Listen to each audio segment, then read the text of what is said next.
नमस्कार दोस्तों, मधुर कथाएं चैनल पर एक बार फिर से आपका हार्दिक अभिनंदन है। तो आज की मेरी कहानी का शीर्षक है बड़े घर की बेटी। तो चलिए शुरू करते हैं आज की अपनी ये कहानी।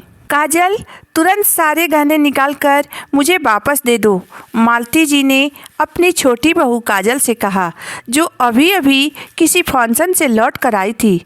अरे माँ, दे देगी आपको वापस गहने, उससे पहले अपने कमरे में तो जाने दीजिए। कमरे में जाकर आराम से बैठकर सारे गहने निकालकर वो आपको दे देगी। क्यों इतना परेशान हो रही हैं आप? इससे पहले दीपिका भाभी के साथ तो आपने ऐसा व्यवहार कभी नहीं किया। वहीं मालती जी के पास खड़ा उनका बेटा और काजल का पति शुभम बोला। काजल चुपचाप गहने निकालने कमरे में चली गई। तब मालती जी अपने बेटे शुभम की तरफ देखते हुए बोली, बेटा, दीपिका की बात अलग है। वह बड़े घर की बेटी है। बचपन से ही उसने ढेरों रुपए और गहने देखे हैं। असली गहनों के रख रखाव के बारे में वह अच्छे से जानती है। इसलिए मैंने उसके गहने उसको ही संभाल कर रखने के लिए दे दिए हैं। पर काजल एक बहुत गरीब घर की बेटी है। उसकी माँ को भी मैंने कभी असली गहने पहनते हुए नहीं देखा है। उसकी शादी में भी उसके मायके वालों ने बिल्कुल हल्के हल्के गहने उसको दिए थे। वह भी उसके चाचा और ताऊ ने मिलकर चढ़ाया था। अब ऐसे में वह कहाँ संभाल पाएगी इतने सारे गहने? उसने अपने मायके में भी कभी धन दौलत देखी ही नहीं है। पर हमने तो अपनी हैसियत के अनुसार उसे काफ़ी सोना चढ़ाया है। सोने का मंगलसूत्र, सोने का हार, सोने के झुमके, सोने के मोटे मोटे कंगन सब चढ़ाए हैं हमने तेरी पत्नी को। फिर अपने ही गहने वापस लेने में कैसी हिचकिचाहट? दीपिका के मायके वाले इतने पैसे वाले हैं कि हर तीज त्योहार पर उसे सोने का कोई न कोई गहना दे ही देते हैं। मालती जी ने कहा, वह सब तो ठीक है माँ, पर आप काजल से ऐसी बात करती हैं जैसे उसने आपसे गहने उधार मांगे हों या वह इस घर की बहू न होकर कोई काम वाली बाई हो। शुभम ने अपनी पत्नी का पक्ष लेते हुए कहा। शुभम आगे भी कुछ कहना चाहता था, तब तक काजल कमरे से बाहर आई और सास को गहने देते हुए बोली, यह लीजिए माँ जी, आपके गहने देख लीजिए सब बराबर हैं या नहीं।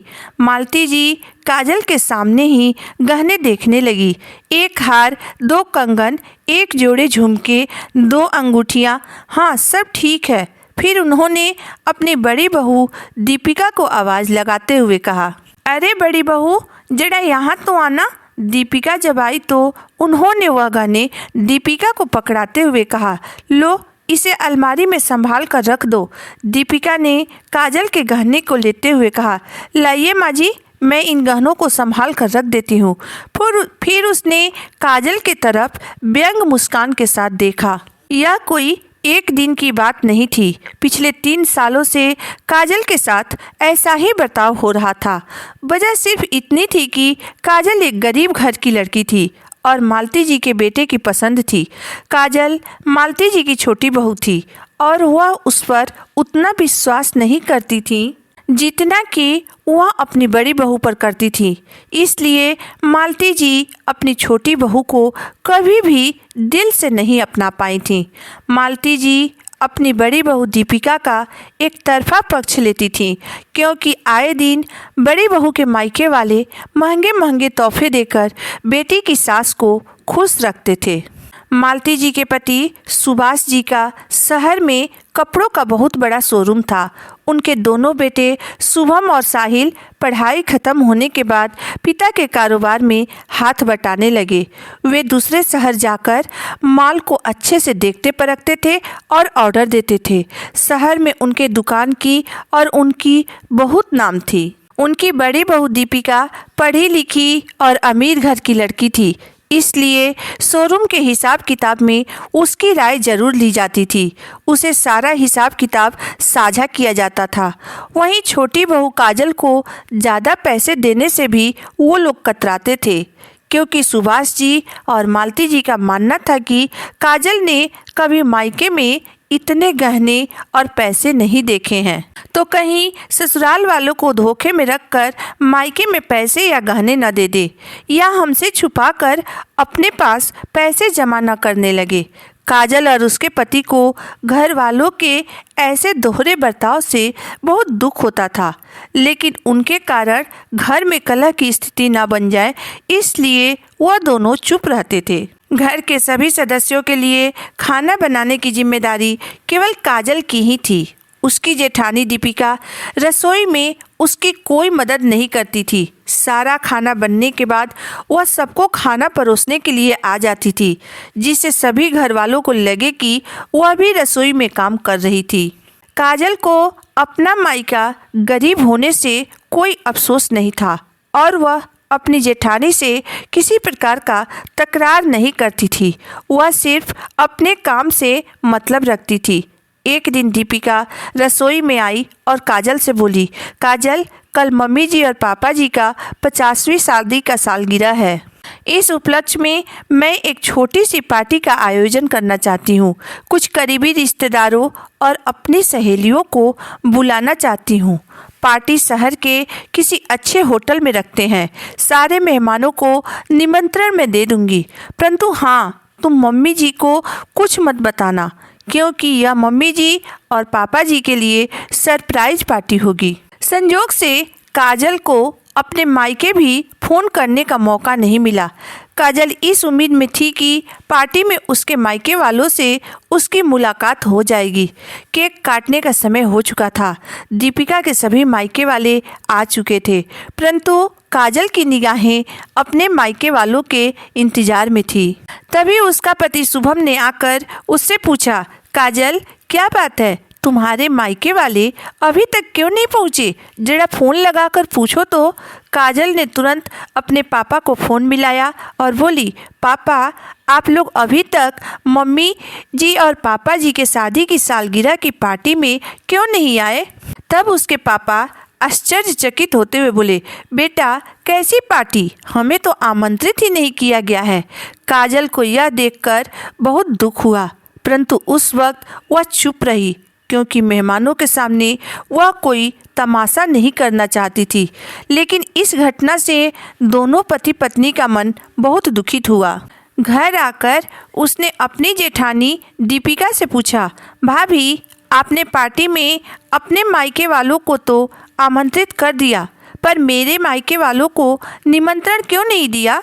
यह सुनकर दीपिका गुस्साते हुए बोली, वह क्या करते इस पार्टी में आकर? बेकार उन लोगों का खर्चा हो जाता, उपहार खरीदना पड़ता और आने जाने का खर्चा होता सो अलग। तभी पीछे से मालती जी बोली, ठीक किया बहू तुमने उन लोगों को न बुलाकर। वह लोग अपने हैसियत के अनुसार अगर ऑटो से आते तो हमारा मजाक बन जाता। सारे मेहमान कहते कि देखो, छोटी बहू के मायके वाले ऑटो से आए हैं। अगर वह लोग भाड़े की टैक्सी से आते तो उन बेचारों का महीने भर का बजट बिगड़ जाता। इस बार फिर मालती जी बड़ी बहू दीपिका का पक्ष लेते हुए बोली। अपनी माँ की बात सुनकर शुभम बोला, माँ, काजल के मायके वालों को निमंत्रण तो भेजना ही चाहिए था। हमारे पास 2 गाड़ियाँ थी। आप मुझसे कहती तो मैं उन्हें लेने चला जाता। आखिर वह लोग भी तो हमारे अपने ही हैं ना। 3 सालों से जो छोटी छोटी बातें हो रही थी, आज उन बातों ने विशाल रूप ले लिया था, क्योंकि शुभम अपने ही घर में अपनी पत्नी की बेइज्जती बर्दाश्त नहीं कर पा रहा था, और वह भी वह पत्नी जिसे उसने खुद पसंद किया था। शुभम और काजल ने परिवार से अलग होने का फैसला ले लिया। दोनों किराए के घर में रहने लगे। पहले की तरह ही शुभम शोरूम में काम संभालने जाता था। शोरूम के अकाउंट का काम घर की बड़ी बहू दीपिका ही देखा करती थी। शुभम और काजल अपने परिवार से मिलने हर रविवार को घर आ जाते थे। सब कुछ ठीक चल रहा था। तभी एक दिन सुभाष जी को दिल का दौरा पड़ा और वह बेहोश होकर गिर पड़े। आनन फानन में उन्हें इलाज के लिए शहर के सबसे बड़े अस्पताल में ले जाया गया। 2 दिन तक अस्पताल में रहने के बाद डॉक्टर ने उन्हें डिस्चार्ज कर दिया। डॉक्टर ने उन्हें घर पर रहकर कुछ दिन आराम करने की सलाह दी। उन्हें चलने फिरने में थोड़ी तकलीफ हो रही थी, पर व्यापार को लेकर वह और उनकी पत्नी मालती जी हमेशा निश्चिंत रहते थे, क्योंकि व्यापार को उनके दोनों बेटे और उनकी विश्वास पात्र बहू दीपिका संभाल रही थी। थोड़ा ठीक होने पर सुभाष जी शोरूम में जाना चाहते थे तो बड़ी बहू उन्हें रोक देती थी। वह कहती, पापा जी आप चिंता मत करिए, हम सब हैं ना शोरूम संभालने के लिए, आप बस घर में रहकर आराम कीजिए। तब मालती जी बहू के हाँ में हाँ मिलाते हुए कहती, हाँ जी बहू सही कह रही है, सारी जिम्मेदारी बच्चों पर डालकर अब आपको आराम करना चाहिए। घर से ही दीपिका जरूरी कागजात पर सुभाष जी की साइन करवा लेती, पर कहीं न कहीं सुभाष जी को कुछ गलत लग रहा था, कुछ खटक रहा था। एक दिन अचानक बिना किसी को बताए वह शोरूम पहुंच गए। तब उनकी बड़ी बहू दीपिका 2 दिनों के लिए मायके गई थी। सुभाष जी ने शोरूम के एक पुराने कर्मचारी से हिसाब किताब की फाइल मंगवाई। फाइल देखकर वह दंग रह गए, क्योंकि हिसाब किताब में उन्हें काफ़ी गड़बड़ी मिली। उन्होंने उसी समय अपने दोनों बेटों की क्लास लगाई। फिर उन्होंने तुरंत अपनी बड़ी बहू को उसके मायके से बुलवाई और उससे पूछे, ये सब क्या है बड़ी बहू, हिसाब किताब में इतनी गड़बड़ी क्यों है? सुनने में आया है कि शोरूम के कर्मचारियों से भी ठीक से व्यवहार नहीं किया जा रहा है। पुराने वफादार कर्मचारियों को नौकरी से निकाल दिया गया है।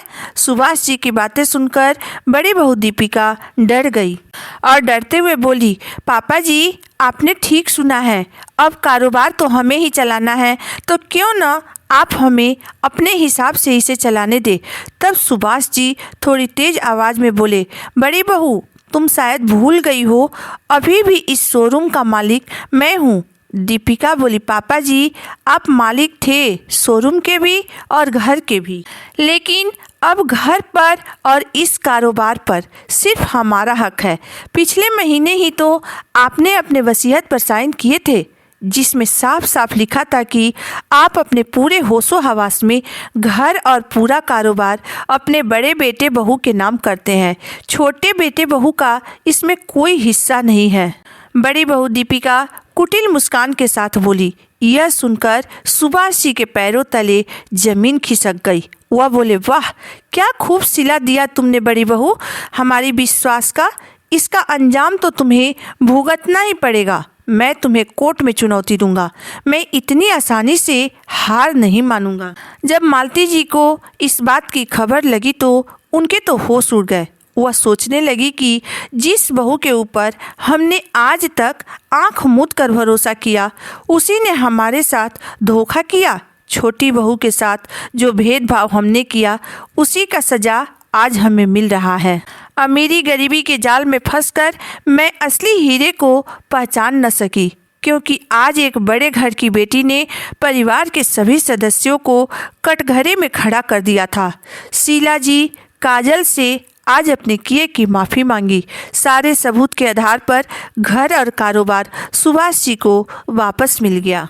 उन्होंने अपने बड़े बेटे बहू को घर से और अपने संपत्ति से बेदखल कर दिया और छोटे बेटे बहू को ससम्मान घर में वापस ले आए और उनके अधिकार दिए। आज वो दोनों पति पत्नी अपने किए की प्रायश्चित करके काफ़ी खुश थे। दोस्तों, इंसान की पहचान अमीरी गरीबी से नहीं, बल्कि उसके संस्कारों से और उसकी ईमानदारी से होती है। दोस्तों, इस कहानी को लेकर आप अपनी राय मुझे ज़रूर बताइएगा। अगर आपको मेरी कहानी अंत तक पढ़ने और सुनने के बाद पसंद आई हो तो मेरे वीडियो को लाइक कर दीजिएगा, चैनल को सब्सक्राइब कर दीजिएगा। तो फिर मिलते हैं एक नई वीडियो, एक नई कहानी के साथ। तब तक के लिए धन्यवाद।